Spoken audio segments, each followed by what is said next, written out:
Hello అండి. Fish fry టేస్టీగా ఎక్కువ మసాలాలు లేకుండా తక్కువ మసాలాలతో టేస్టీగా నేను ఎలా చేస్తానన్నది ఈ వీడియోలో అయితే చూపిస్తాను, చూసేయండి. ఒక ప్లేట్ తీసుకొని ఇక్కడైతే 2 స్పూన్లు అల్లం పేస్ట్ అయితే తీసుకున్నాను. తగినంత ఉప్పు, కారం, పసుపు అయితే యాడ్ చేసుకున్నాను. అలాగే ఒక నిమ్మదబ్బనైతే యాడ్ చేసేసుకుని మొత్తం కూడా ఒకసారిగా మిక్స్ చేసుకుంటున్నాను.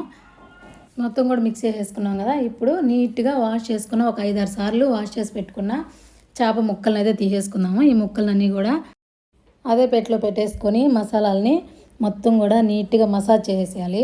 అప్పుడే చేపలకి చాలా బాగా కారం, ఉప్పు అయితే పడుతుంది. ఇట్లా నేను చూపించిన విధంగా మొత్తం కూడా మిక్స్ చేసేసుకొని ఇలా ఒకసారి ట్రై చేయండి. చాలా చాలా బాగుంటుంది. ఎక్కువ మసాలాలు లేకుండా తక్కువ మసాలాలతో టేస్టీగా అయితే వస్తుందండి చేపల ఫ్రై. ఇలా ఫిష్కి అంతా పట్టేలాగా 2 సైడ్లు కూడా పూసేసుకోవాలి మసాలాలు.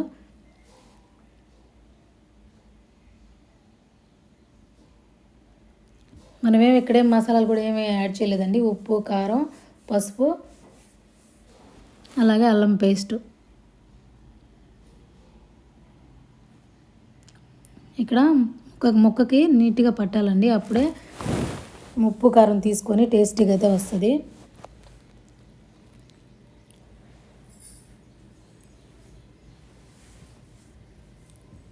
ఇలా మొత్తం కూడా మిక్స్ చేసాం కదా. ఇప్పుడు ఒక బౌల్లోకి అయితే తీసుకొని ఒక 1/2 అవర్ పాటు పక్కన పెట్టేసుకుందాము.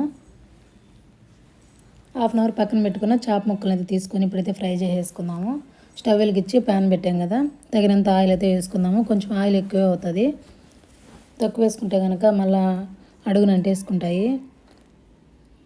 ఆయిల్ బాగా హీట్ ఎక్కాలి. హీట్ ఎక్కిన తర్వాత చేపల ముక్కలను అయితే వేసేసుకుందాము. ఇలా కొంచెం వేగిన తర్వాత 2 సైడ్లు కూడా తిప్పుకోవాలి.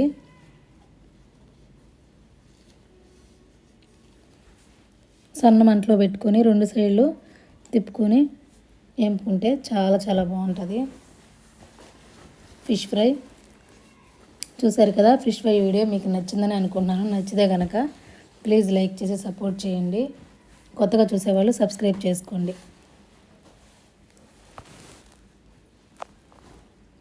ఫిష్ ఫ్రై అయితే రెడీ అయిపోయింది. తినడానికి మా సాయి కూడా రెడీగా ఉన్నాడు. Thank you for watching.